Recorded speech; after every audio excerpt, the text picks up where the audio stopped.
আসসালামু আলাইকুম। বৈশ্বিকদের হাত থেকে দেশকে বাঁচানো যতটা সহজ, দেশীয় মির্জাফরের হাত থেকে দেশকে রক্ষা করা আরও কঠিন।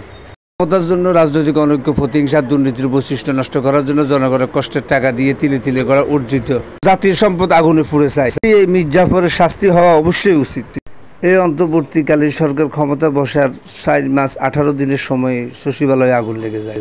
প্রথম ধাপের এই অগ্নিকাণ্ডে বিষয়টি তদন্ত সাপেক্ষে কোনো প্রকার শাস্তি স্বরূপ আইনের আওতায় আনা হয় নাই। ফলে বারবার অন্যায় অঘটন করে দেশের সম্পদ নষ্ট করার রীতি চলছে। দেশের এইরকম পরিস্থিতিতে এই অগ্নিকাণ্ডের জন্য কাউকে দোষী সাব্যস্ত করে শাস্তির আওতায় আনা হলো না। দেশকে বহিঃশত্রুর হাত থেকে রক্ষা করা সহজ, কিন্তু দেশীয় মির্জাফরের হাত থেকে দেশকে রক্ষা করা খুবই কঠিন।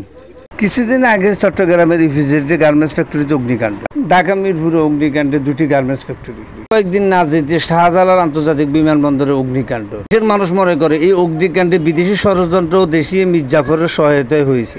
2-3 মাস আগে বিমানবন্দরে এই ধরনের সামান্য অগ্নিকাণ্ডের ঘটনা ঘটেছিল। অবস্থা বলছে শত্রু কিছুটা যাচাই করে দেখলো আমাদের। 2-3 মাস আগে হালকা একটু ধোঁয়া হয়েছিল কুরিয়ার গেটে, ওটা ওইখানে। এই অগ্নিকাণ্ডের ঘটনায় আমাদের দেশের সম্পদ নষ্ট করার জন্য মির্জাফরদের সহযোগিতায় গভীর এক ষড়যন্ত্র। আরেক জায়গায় আগুনটা যাওয়াটা আসলে এত দ্রুত আসা কখনোই পসিবল না। একসাথে কয়েক জায়গায় লাগছে, কিন্তু এটাও কিভাবে পসিবল? একসাথে কয়েক জায়গায় আগুন একসাথে কিভাবে লাগে বলেন? আপনাদের কাছেই প্রশ্ন। আপনারা এটার ব্লু প্রিন্টটা নেন, সিভিল এভিয়েশনকে প্রশ্ন করেন যে এইখান থেকে ধাপে ধাপে আগুনগুলো কিভাবে আসলো, এত ইমার্জেন্সি আগুনটা কিভাবে আসলো। এই অগ্নিকাণ্ডের ঘটনা পরিপ্রেক্ষিতে ফায়ার সার্ভিসের লোকজনকে কর্তৃপক্ষের অনুমতির অপেক্ষায় সময়মতো ঢুকতে দেয়নি। বিমানবন্দরের এই অগ্নিকাণ্ডের ধ্বংস বিরাট আকার ধারণ করেছিল। বিমানবন্দরে কুরিয়ার সার্ভিস আগে অগ্নি উৎপাতের সূচনা হয়, ফলে ফায়ার সার্ভিসের লোকজন সেখানে ঢুকতে গেলে তাদেরকে সময় মতো ঢুকতে দেয়নি। কর্তৃপক্ষের অনুমতি লাগবে, আর এই অনুমতি নিতে 1.5 ঘন্টা লেগেছিল সময়। দায়িত্বের প্রতি কি যত্নবান, সম্পদ পড়ে যাচ্ছে আর সেদিকে খেয়াল নেই, অনুমতি নেওয়ার অপেক্ষায় বসে আছে।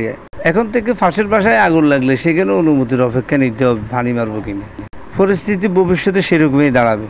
অন্যদিকে বিমানবন্দর শাখার যে নিজস্ব ফায়ার সার্ভিসের ব্যবস্থা ছিল, সেটি নীরব দর্শকের ভূমিকা পালন করে। এই বিমানবন্দরের জন্য প্রতি বছর কোটি কোটি টাকা লস হয়েছে। তাদেরকে বেতন দিয়ে পোষানোর পরে সামান্য দেশের সম্পদ রক্ষা করতে পারলো না তারা। দেশের মানুষের সাথে সরাসরি দৃশ্যমান মির্জাফর তারা যখন আগুন লাগিয়েছে, তারা কেন আগুন নিভাবে? ক্যাপিটাল আগুনটা কিন্তু নিভে যায়, এটা 100%। এটা তখন আগুনটা দিকে যায় না। কি করলো? ছোট একটা আগুন, তারা ইচ্ছা করলে এই আগুনটা নিয়ন্ত্রণে আনতে পারে।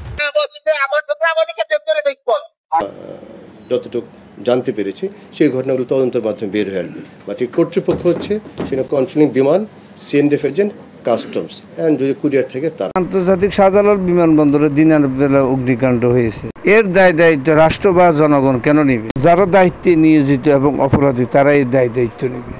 এই প্রতিষ্ঠানটিতে কোনো অনিয়মের শেষ নেই, ফলে রাষ্ট্র প্রতি বছরে লস দিচ্ছে এই প্রতিষ্ঠানের জন্য। তদন্ত করে লাভ কি যদি শাস্তি না হয়? অন্যায় আরো হবে, ধ্বংস আরো হবে। এই অপরাধীকে শাস্তি অবশ্যই দিতে হবে, মির্জাফরকে অবশ্যই চিহ্নিত করতে